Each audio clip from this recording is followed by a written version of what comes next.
Donc, Oh oui, ça va. OK. Bonjour tout le monde, bienvenue à un nouvel épisode du podcast Mode de vie santé et aujourd'hui je suis avec mademoiselle Jessie Lee. Comment ça va? Ça va bien, merci. Et toi? Ça va bien, merci. Fait que Jessie, avant tout, qui es-tu? Qui es-tu? Connu sur les réseaux sociaux sous le nom de Coach Lee. Donc, je suis entraîneur. Ça fait environ 3 ans que je suis coach. Beaucoup lifestyle, ma clientèle. Fait que vraiment la remise en forme physique, modulation d'habitudes de vie.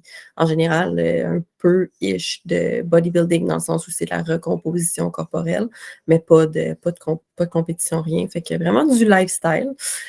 Sinon, c'est pas mal ça. Je dirais, qu'est-ce que tu veux savoir d'autre sur moi? J'ai pas préparé Ben, d'introduction. pour là, je pense qu'il y a un sujet qu'on avait discuté hors record qui était majoritairement troubles alimentaires, qui était, je pense, un sujet que je voulais qu'on approfondisse un petit peu plus parce que ta clientèle, je doute bien, c'est des femmes en majeure partie. Oui, exactement. Je coach principalement des femmes, puis c'est quelque chose qui revient quand même très souvent chez la femme. Mais je dirais qu'en partant, l'image corporelle des filles, je vais peser mes mots, là, mais je pense que, parce que tout est relatif, puis tout est une question de perception, là, je vais accuser ça en partant. Fait que tout ce que je dis, prenez-le pas comme pour du cash. C'est un angle parmi tant d'autres, mais je pense que pendant longtemps, pas les troubles alimentaires, mais mettons la façon dont les femmes se perçoivent, leur image corporelle a été beaucoup plus complexante que les hommes. Ou en tout cas, ça a été plus véhiculé que c'était un complexe chez les femmes que chez les hommes. Donc, de ce que j'ai remarqué, les femmes ont souvent eu beaucoup plus de problèmes avec la nourriture. Tu sais, c'est rare qu'on entendait, en tout cas, tu sais, maintenant, c'est peut-être un peu plus commun d'en entendre parler, mais qu'on entendait des hommes dire « Ah, je commence un régime » ou quelque chose, ou tu sais, si ça commençait, c'était genre « Ma femme commence à me faire suivre un régime », tandis que on dirait que la culture des régimes a toujours été présente chez les femmes à n'importe quel moment de leur vie, que ce soit très, très jeune ou en vieillissant. Fait que je pense que c'est tellement large comme sujet, puis c'est tellement dû à un paquet d'affaires. Tu sais, je lisais là-dessus justement tantôt.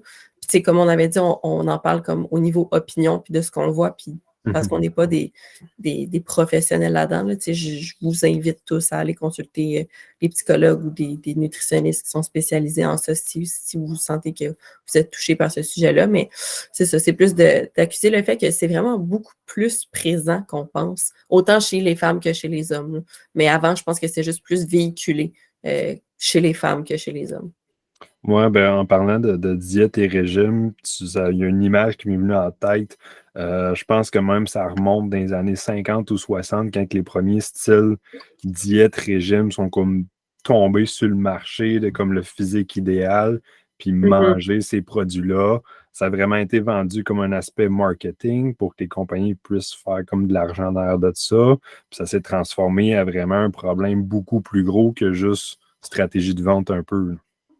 Ben vraiment, puis pas juste ça aussi, tu sais, l'image, mettons, on va dire dans le fitness, des filles, mettons, qui sortent de compétition, comme qui ont des modes de vie de compétition. Il y a beaucoup d'informations au niveau de ces diètes-là, de ces plans alimentaires-là qui ont été comme accordés au grand public.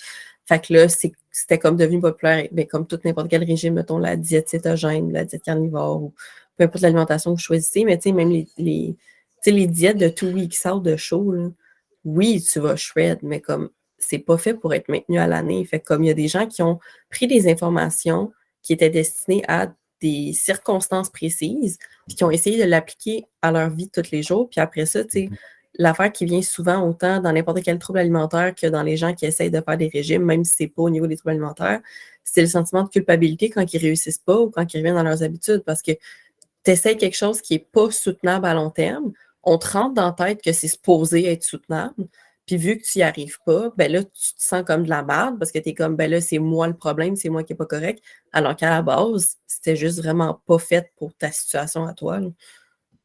Non, c'est ça. Mais justement, c'est tout ce qui est dit de 2 weeks out. Je peux me prendre comme exemple et autres, c'est qu'on souvent on idéalise ce physique-là de compétition, mais chose qu'il faut réaliser, puis on dirait qu'on ne veut pas le réaliser, que c'est quelque chose qui est non soutenable et loin de là, que nos physiques off-season sont les physiques idéales que monsieur, madame, tout le monde devrait véhiculer ou s'encourager à. Mais c'est des choses que personne ne promouvoit parce qu'on n'est pas à notre meilleur. Mais tu sais, je veux dire, juste Mhm. en temps normal, le physique qu'on a, qui est un physique soutenable, parce qu'on profite un peu de la vie, ben monsieur, madame, tout le monde devrait voir ça aussi comme un objectif et non de voir la shape de Stace puis de dire, ah ben moi, je veux ça aussi. Ben, c'est ça. Ou sinon, tu sais, ils se disent même pas je veux ça, mais ils prennent les mesures de gens qui ont cette shape-là. Puis t'es comme, Ouais. ouais, mais si tu veux juste comme perdre le gras que tu as en trop parce que tu te sens pas bien dans ton corps, puis que tu as de la misère à monter les marches, puis que tu sais, tu te trouves lourd, puis tu commences Mhm. à avoir des douleurs articulaires, tu n'es pas obligé de faire ça, tu sais. Puis il y a le même principe de si tu veux perdre du poids rapidement, ben ça se peut que tu le perdes rapidement, mais tu sais, si un mois après, tu reviens au même poids parce que tu n'as pas été capable de le maintenir, parce que tu n'as pas été capable de maintenir ces habitudes-là, ben tu n'es pas plus avancé comme ton régime n'a pas fonctionné. Puis ce qui est plate, c'est que là, ça, c'est comme le début, je pense, on dirait, de comment les gens développent des troubles alimentaires. Parce que comme je dis, c'est comme une chaîne de genre, j'essaie quelque chose qui n'est pas soutenable, je le soutiens évidemment pas, je me sens mal. Fait que là, j'échoue. Fait que là, je me sens encore comme la merde. Fait que je réessaye autre chose qui est encore pas soutenable au lieu d'essayer de trouver quelque chose qui est juste simple. Puis, tu sais, des fois, on dit ça comme si c'était facile au lieu de trouver quelque chose qui est juste simple. Mais comme, Mhm. je pense que ça vient beaucoup du fait que les gens devraient plus être clair au niveau de, tu sais, qu'est-ce que tu veux, puis comment est-ce que tu veux l'atteindre. Moi, ce qui m'aide beaucoup là-dedans, puis tu sais, encore une fois, je répète que je suis vraiment pas une spécialiste en troubles alimentaires, mais pour n'importe quel aspect, parce que les troubles alimentaires sont beaucoup liés au stress, à la culpabilité de ce que j'ai lu, là. Souvent, ça va, c'est pas souvent, mais ça peut aussi venir d'un traumatisme. Fait que, tu sais, des gens qui ont vécu des expériences super traumatisantes peuvent commencer à développer des troubles alimentaires aussi. Fait que d'écrire. L'écriture, c'est tout le temps une super bonne chose. Fait que d'essayer de trouver c'est quoi la source. Fait que d'où est-ce que ça vient? Pourquoi est-ce que tu as besoin de te réconforter avec la nourriture? Pourquoi est-ce que tu développes ces patterns-là? Fait que déjà, juste d'essayer d'en prendre conscience. Évidemment, encore une fois, je répète à tout le monde, vous êtes toujours mieux d'aller consulter un professionnel, mais je sais que ça peut être une étape qui est très, très difficile. Fait que des fois, juste d'essayer de prendre conscience par vous-même de, OK, qu'est-ce qu'est-ce qui m'a amené là peut-être? Pourquoi est-ce que j'ai développé, mettons, ces habitudes-là? Puis comment est-ce que je me sens avant que ça arrive, pendant que ça arrive, après que ça arrive? Fait que souvent, moi, les clientes que j'ai, on va travailler un peu là-dessus parce que, comme je dis, celles que je vois qui ont des troubles avec ça, c'est ils ont des problèmes avec leur image. Fait qu'ils n'aiment pas la façon dont ils se voient. Ils ont une mauvaise relation avec la nourriture parce qu'ils ont tellement essayé de diète et d'affaires que c'est rendu qu'ils ont peur de tout. Puis tu as tellement d'informations contradictoires que c'est difficile là, pour eux de s'y retrouver là-dedans par eux-mêmes. Fait que, tu sais, sentez-vous, c'est facile à dire de sentez-vous juste pas coupable, mais comme c'est la première étape, essayez d'être plus en mode analyse de OK, comment est-ce que je me sens? Qu'est-ce qui cause ça? Puis après ça, on peut commencer à entreprendre des démarches, que ce soit avec un coach qui est spécialisé là-dedans, un psychologue ou quoi que ce soit. Là. C'est ça, quelqu'un qui s'y connaît pas trop, quelqu'un qui sait pas qu'il y a un trouble alimentaire, là, je pense que tu l'as quand même bien décrit, c'est quelqu'un qui a une mauvaise relation avec la nourriture ou une mauvaise relation avec son image aussi, qui apporte après ça avec comme certaines confusions, diète yo-yo, puis se retrouve à ne pas régler le problème du tout, puis entre Mais guillemets. pour que ça tombe dans un trouble alimentaire, il faut que ça nuise à ta santé. Fait qu'il faut vraiment que ça soit nocif pour ta santé. Tu sais, il y a des gens que tu n'as pas nécessairement encore un trouble, parce que les troubles alimentaires, il y en a certains qui sont vraiment comme quantifiés dans le DSM-5, fait qu'ils sont vraiment des troubles psychologiques, puis il y en a d'autres qui ne sont pas encore intégrés dans le DSM-5. En tout cas, fait que c'est comme un large spectre aussi, mais je vais inclure tout le monde qui a une mauvaise relation avec la nourriture là-dedans. Ça, majoritairement, est-ce que les gens, ça s'acquérit, je présume, au fil du temps, selon les influences et autres qu'ils retrouvent dans les alentours d'eux? Ben, moi, je te dirais que j'en ai vu beaucoup dans le bodybuilding. Puis c'est normal, je pense. Puis aucun jugement là-dessus. C'est juste que quand ton sport, c'est littéralement de te faire juger sur ta shape, ben, c'est facile de développer des troubles alimentaires parce que ta vie, c'est manger d'une certaine façon, t'entraîner d'une certaine façon pour atteindre un certain physique. Fait que c'est sûr que ça devient une obsession. Tu n'as comme pas le choix de devenir obsédé pour atteindre certains niveaux. Fait que, honnêtement, comme tu dis, l'entourage, c'est ça, je pense que cet environnement-là est très, très propice à développer des troubles alimentaires.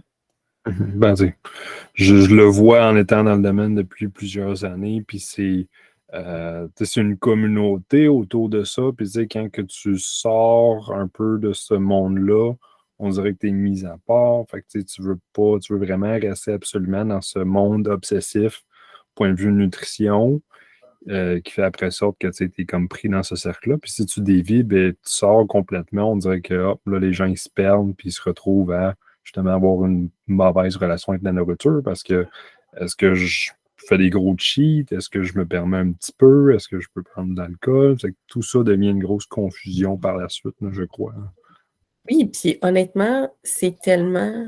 J'ai comprends parce que c'est tellement difficile de s'y retrouver. Tu sais, même, mettons, moi, si je fais des recommandations alimentaires à des clientes, c'est de gager parce que c'est tout le temps, ça dépend, puis c'est tout le temps du cas par cas. Mais tu sais, il y a des gens que faut que tu leur dises décroche un peu de ton plan, comme c'est comme des recommandations, c'est un guide, tu y vas à peu près avec ça, mais comme n'aie pas peur de, comme c'est correct, mettons, si tu manges un gâteau dans ta semaine, c'est pas grave si tu as mangé un sac de Smart Sweets, c'est pas grave si tu as pris un verre de vin.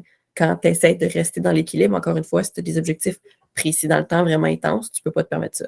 Ça, c'est clair, mais si c'est juste un lifestyle, puis il y en a d'autres que c'est le contraire, qui vont tellement se permettre parce que, whoop, un écart ici, un écart là, plus de sauce ici, plus de calories là, plus ça, eux autres, il faut que tu les ramènes à, ouais, mais si tu veux des résultats, puis si tu veux être en santé, tu peux pas rester dans tes mauvaises habitudes qui t'ont amené à pas te sentir bien. Fait que je comprends les gens parce que même en tant que coach, des fois, c'est difficile de gager comme comment guider tes clients. Fait en tant qu'un être humain qui n'a pas de connaissances là-dedans, qui essaie de s'y retrouver, c'est facile de développer des troubles alimentaires.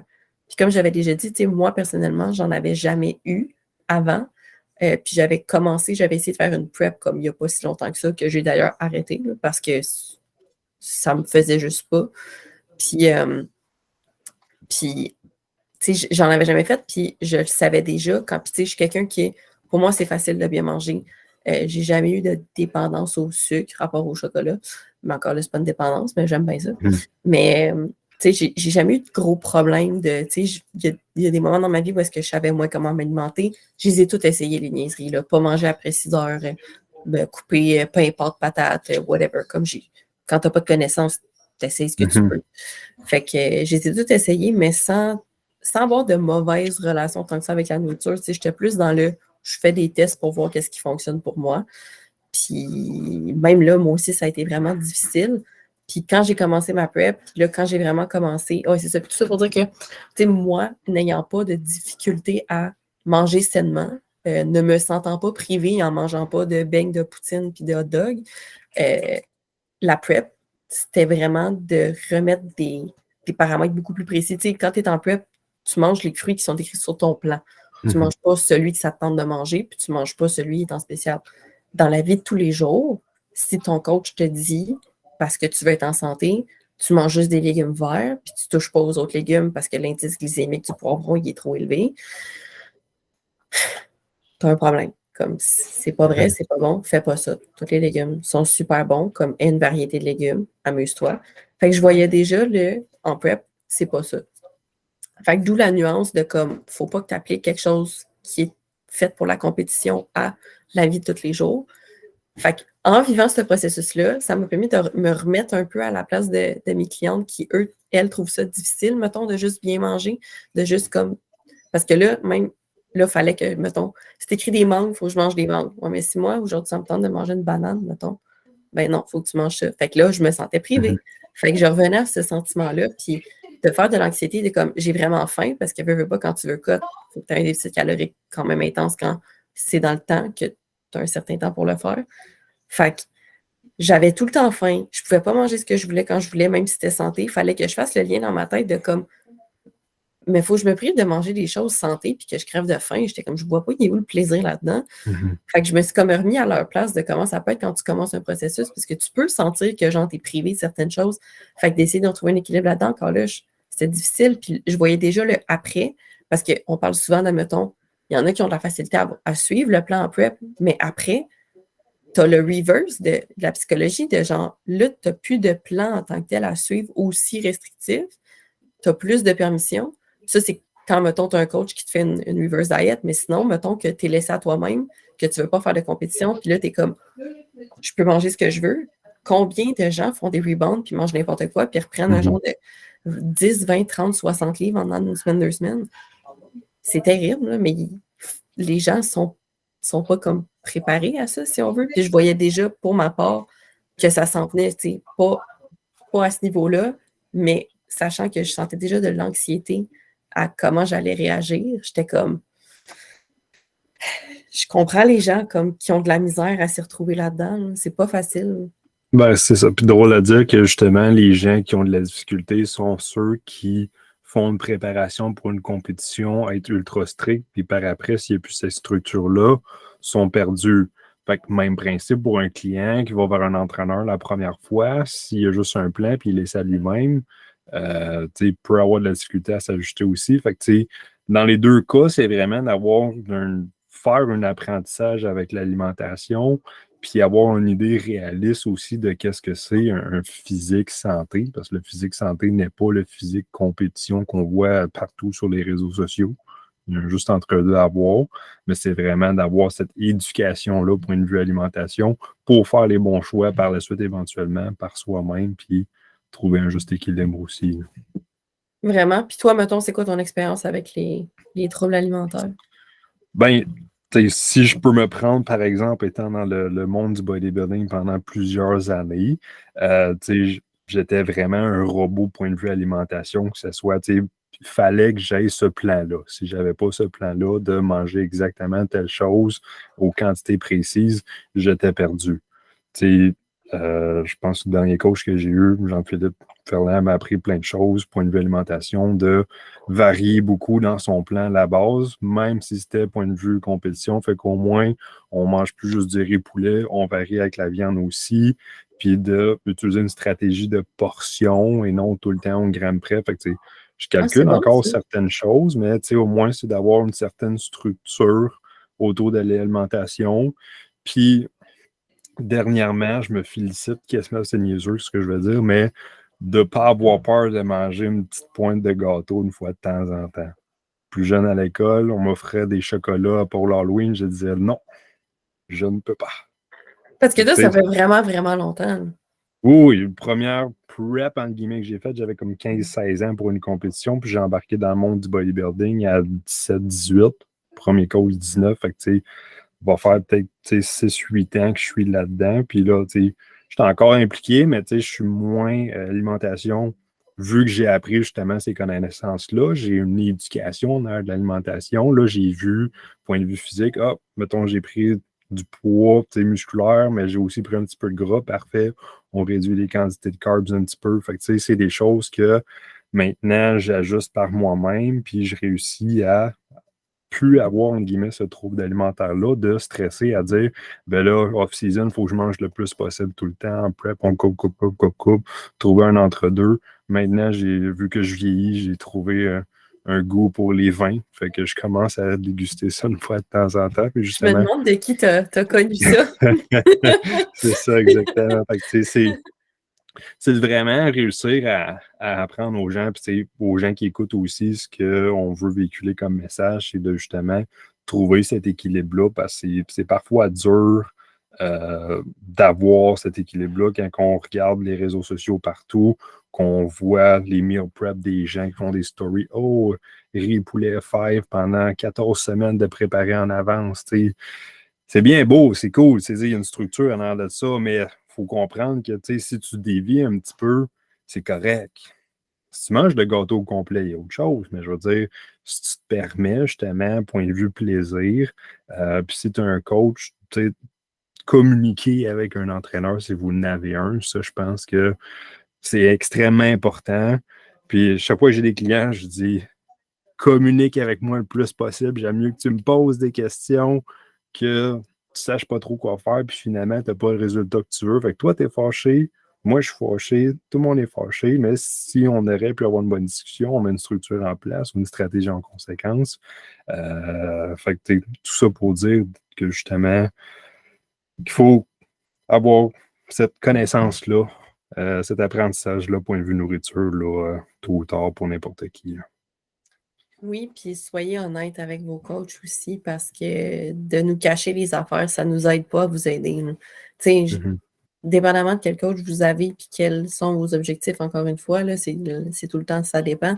Mais généralement, votre coach, si vous êtes pour vous consulter pour du lifestyle, de l'équilibre, du long terme, pas là pour vous taper ses doigts, il est là pour vous guider. Fait que, tu sais, faut que vous le disiez si vous avez bu cette semaine, si vous avez ajouté, mettons, quelque chose à votre plan, si vous mettez des sauces quelconques, si. Puis c'est pas grave, c'est juste que c'est notre job de vous aider à justement programmer une alimentation que vous allez aimer à long terme.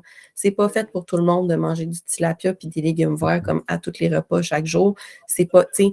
Puis ce qui fonctionne pour moi va pas nécessairement fonctionner pour mes clientes, va pas nécessairement fonctionner pour l'autre fille à côté. Ce qui fonctionne pour moi parce que moi, j'aime ça, puis moi, je suis capable de soutenir ça à long terme.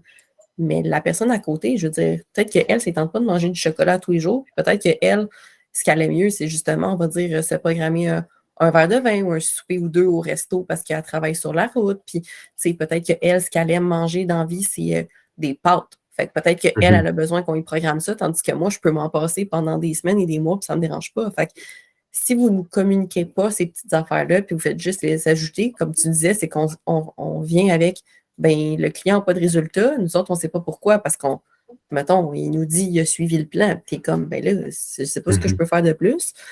Fait que, tandis que si vous communiquez, ben nous, c'est notre job de s'arranger pour vous le plugger. On va changer, OK, telle affaire pour que tu puisses le prendre, ton verre de vin, sans que tu te sentes coupable. Le but, c'est tout le temps de rester, comme tu dis, dans l'équilibre, puis surtout d'enlever le fameux sentiment de culpabilité.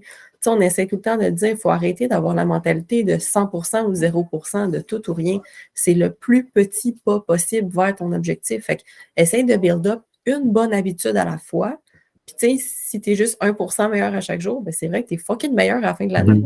Fait que, tu sais, même si tu peux pas t'attendre à changer les 30 dernières années de ta vie en dedans d'un mois. Comme tu peux pas t'attendre à ce que ton cerveau soit capable de procéder autant d'informations en aussi peu de temps. Tu peux pas te demander de changer les habitudes alimentaires, quelque chose qui est autant ancré en toi, puis c'est pas juste au niveau de tes habitudes, c'est tes émotions, c'est tes apprentissages, c'est ce que tu as intégré depuis toute ta vie. Tu as un attachement émotionnel à certaines affaires que tu manges. Fait que tu peux pas juste couper ça de même, tu sais. C'est quand la dernière fois que tu as essayé de te séparer de quelqu'un d'un break-up, puis tu as essayé de l'oublier en une journée quand tu as passé, imagine, tu as passé 30 ans avec quelqu'un, puis tu te dis, bon, ben, moi, le mois prochain, c'est parce que j'aimerais ça que mon break-up soit tout géré. Tu es comme, ben, tout le monde va faire, ben, ça arrivera pas, là, comme si c'était 30 ans de ta vie, là. Mais c'est la même chose avec ton alimentation, là. Je veux dire, c'est une grosse relation que tu as avec la bouffe. Fait que demande-toi-en pas tant que ça, c'est correct. Tu sais, vas-y, un pas à la fois. Comme aujourd'hui, ben, je vais peut-être essayer de couper les boissons gazeuses. Puis peut-être que pendant un mois, ça va juste être de diminuer ou couper les boissons gazeuses. Puis c'est correct. Dans un mois, peut-être que tu vas faire, hey, maintenant, je ne ressens plus le besoin d'en prendre. On peut ajouter autre chose, on peut passer à une autre étape. OK, ben là, je vais ajouter une portion de légumes à chaque jour. Fait que, tu sais, si tu focuses sur ça, puis tu focuses, au lieu de focuser sur être 100% meilleur tout le temps, ou comme tout le temps dans le tapis ou pas pantoute, tu vas arrêter de faire le yo-yo aussi. Fait que, puis j'avais parlé avec Mélodie de chez AAT, qui, elle, est très spécialisée en troubles alimentaires, justement, puis elle disait aussi que c'était justement, oui, beaucoup lié au stress, mais j'avais un point qu'elle avait dit, puis j'ai un blanc. Mais si je peux vite élaborer, parce que tu as dit quelque chose qui était, selon moi, extrêmement important à tout le monde aujourd'hui qui nous écoute de comprendre, c'est de faire un petit changement à la fois. J'entends tellement souvent des gens comme faire une diète ou tout changer du jour au lendemain. Puis je veux dire, tu sais, exemple, justement, une relation de 30 ans, comme le même principe que la nourriture, tu as pris ces habitudes-là, tu as pris ce plaisir-là au fil des années. Puis tu te dis, ben moi, lundi prochain, moi, j'arrête tout ça, puis je m'en vais sur ce plan-là, direct comme ça. Ça peut être possible, mais est-ce que tu vas le faire pour un autre 30 ans? Ben, les chances sont probablement que non. Fait que, tu sais, moi, jeune, mon petit truc a été de justement changer mes desserts pour des petits yogourts après le repas.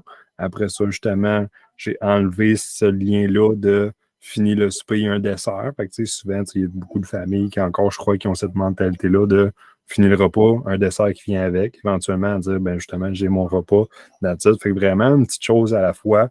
Puis comme tu as dit, que ce soit juste de diminuer les boissons gazeuses, pas nécessairement de couper en une semaine ou couper tout de suite. Si tu diminues pendant le laps d'un mois, puis tu t'es recoupé de moitié, c'est déjà une victoire en soi. Souvent, je ne sais pas pourquoi que les gens ont tout le temps cette pression-là de vouloir faire le plus possible, mais c'est pas la clé, surtout pas dans une perte de poids ou question de troubles alimentaires et autres. Ben, c'est parce qu'ils veulent les résultats pour avant-hier, souvent. Comme je disais, ça revient à l'image. Ah, c'est ça, Mélodie. L'image corporelle, il y a un certain poids dans lequel ton corps est confortable. Fait que ça veut dire qu'il y a un certain poids que comme tu n'es pas en surpoids. Quand tu as des bonnes habitudes de vie, mettons, tu dors bien, tu fais de l'exercice régulièrement. Puis, l'exercice, c'est de l'activité physique. Là. Fait que ça peut être, tu vas marcher dehors à tous les jours, là, juste comme pour avoir un bon système cardiovasculaire. Vraiment, tu fais une activité pour ta santé, pas nécessairement pour une question d'apparence physique. Que tu dors bien, que tu as un bon comme 6 à 8 heures de sommeil, mettons, sans interruption, que ton stress est quand même bien géré, fait que tu médites, que whatever, que tu prends les actions que tu as besoin, que ta routine, ton hygiène de vie est bonne. Ben, quand tu fais tout ça de manière saine, il y a un certain poids dans lequel ton corps est confortable. Puis, ce poids-là, c'est pas nécessairement un poids où est-ce que tu vas voir tes abdos à l'année. C'est peut-être un peu plus flouf, comme j'aime le dire, mais ça, comme elle disait, elle avait tout le temps essayé d'avoir la shape d'une fille de genre 4 pieds 10 qui pèse 90 sans livres mouillés.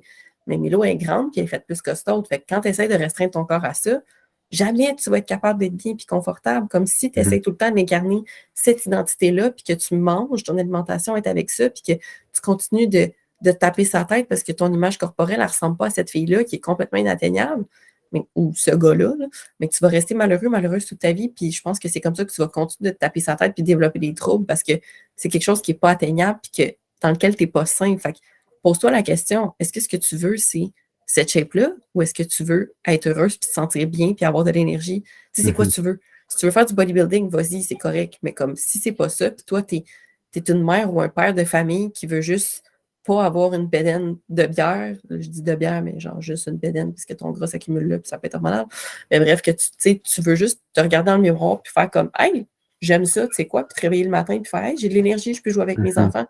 Ben, incarne cette identité-là, puis adopte les habitudes de vie de cette personne-là, puis adopte les habitudes alimentaires de cette personne-là. Puis cette personne-là, elle n'a pas besoin de se priver, de commencer à stresser parce qu'elle a un souper avec la famille, puis qu'elle ne pourra pas amener ses meals au restaurant. Tu es capable de profiter de 1-2 soupers dans un restaurant, puis prendre la meilleure option possible là-dessus. Tu es capable, t'es capable de te permettre de manger ce que tu veux, d'avoir une belle variété alimentaire, puis de ne pas tout le temps crever de faim.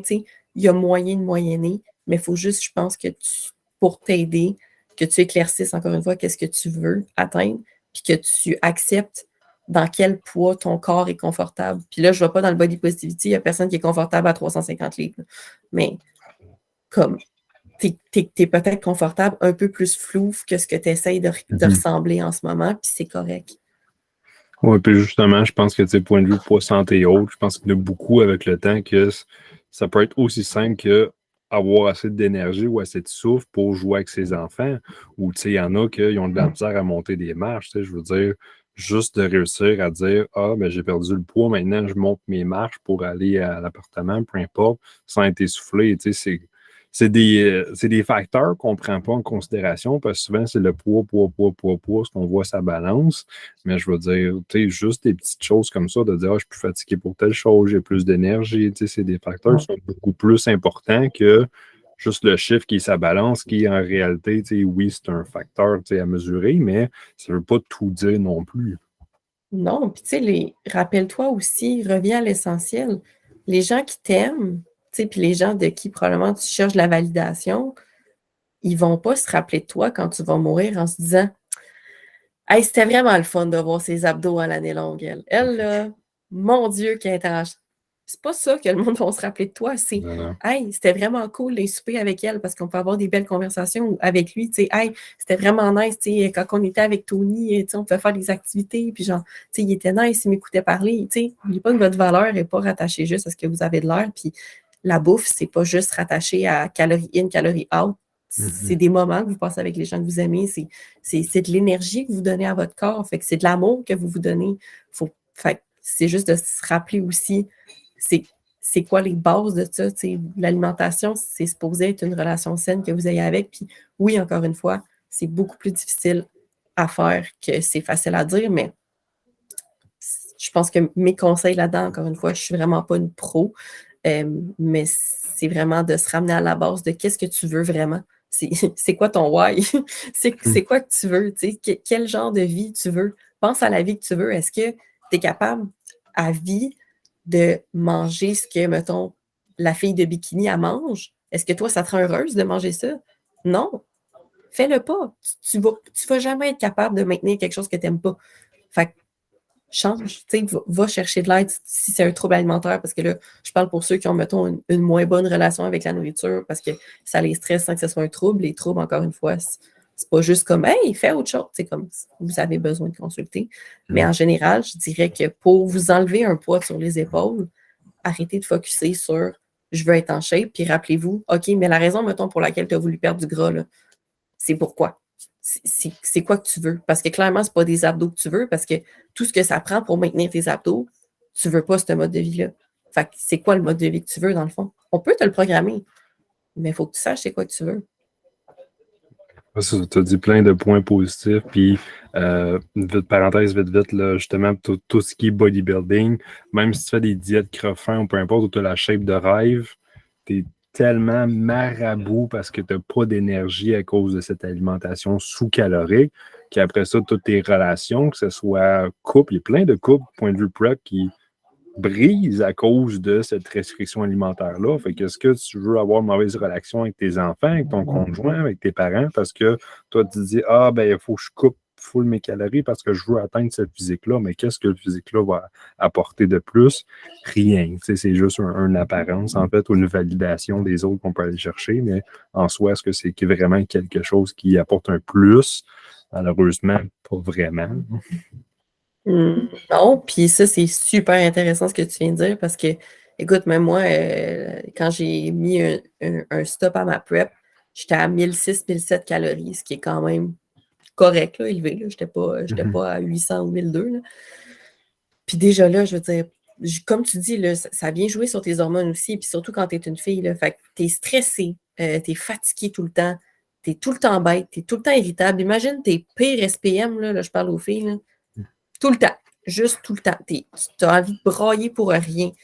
Comme c'est pas le fun. Il n'y a vraiment rien de le fun. Tu n'as pas d'énergie, tu es irritable, tu as envie de tuer tout le monde. La seule chose, puis pendant que j'étais en prep, la seule chose à laquelle je pensais, c'était mon prochain repas. La seule chose. J'étais obsédée par la nourriture, littéralement obsédée. Puis j'avais encore le droit de manger des légumes à volonté, puis j'étais obsédée par la nourriture. La seule chose à laquelle je pensais, c'était OK, là, j'ai mangé ça. Puis je repoussais, j'étais comme OK, là, si je suis capable, là, j'ai vraiment faim. Là, je me levais, j'avais faim, puis j'étais comme j'ai vraiment faim, mais je suis encore capable de OK, j'ai une cliente là, j'ai assez d'énergie pour la faire. OK, fait que je peux repousser mon déjeuner plus tard. Fait que si je déjeune plus tard, ben, je vais pouvoir manger jusqu'à plus tard dans la journée. Comme ça, si je crève de faim avant d'aller me coucher, c'est con, là. La seule chose à laquelle tu penses, puis la seule chose que tu planifies, c'est ton prochain repas. Veux-tu vraiment vivre cette vie-là? C'est-tu le fun? Hey, je regardais ça, j'étais genre, moi, ma pub, je le faisais pour le plaisir, là. J'étais là, j'ai tout sauf du plaisir en ce moment, là. Moi, j'ai rien trouvé de le fun là-dedans. Fait que, monsieur, madame, tout le monde qui essaie de faire ça, comme tu viens de le dire, tu sais, ton couple, il va en manger une claque. Là. Si t'es tout le temps bête, que t'as jamais d'énergie, ta libido, oublie ça. Comme, tu sais, avec tes enfants, je veux dire, ça tire du jus des enfants. Là. Ils arrivent, ils viennent de l'école, ils sont excités, puis t'es brûlé, là. T'es entends crier, là. C'est pas le temps de les varger dans le mur non plus, là. Fait que, tu veux-tu vraiment le mode de vie qui vient avec la shape que tu espères avoir ou tu veux une shape dans laquelle tu es bien, mais que mentalement aussi tu es bien, mettons, puis que le reste des sphères de ta vie sont cool? Non, exact. Eh bien, sur ça, j'espère que les gens, au moins qui ont écouté, ont pu distinguer c'est quoi un trouble alimentaire ou si on s'associe sur un symptôme ou qu'on réalise qu'on a peut-être un problème. Comme tu l'as dit si bien, on n'est pas des professionnels. On a dit des suggestions, on a dit ce qu'on en pense aussi. Puis sinon, c'est de vraiment consulter un professionnel, point de vue psychologie alimentaire de ce côté-là aussi. Mais si jamais quelqu'un aimerait te contacter, en connaître plus sur ce que tu fais et qui tu es, comment le faire? Le meilleur moyen de me rejoindre, c'est sur Instagram. Fait que coach.ly, barre en bas, barre en bas. J'ai un Facebook, Coachly, mais je l'entretiens pas tant que ça pour être honnête. Fait que vraiment Instagram, ma meilleure plateforme. Sinon, ben, mon podcast Woke Up and Chose Violence, si vous voulez de l'information. Puis c'est pas mal ça, les moyens de me contacter. Puis je répète, c'est de l'opinion que j'ai dit ce soir. Là. Je ne suis pas professionnelle. J'essaie d'aider les gens du mieux que je peux. Mais je vous suggère vraiment d'aller consulter des professionnels si vous sentez que vous avez des troubles alimentaires. Excellent. Eh bien, sur ça, j'espère que tous ceux qui nous ont écoutés ont pu retirer un petit moment ou un petit mot-clé qui a fait en sorte que ça peut les aider. Et sur ça, je te remercie et peut-être à une prochaine. Merci, Tony. Passez une belle soirée. Ciao.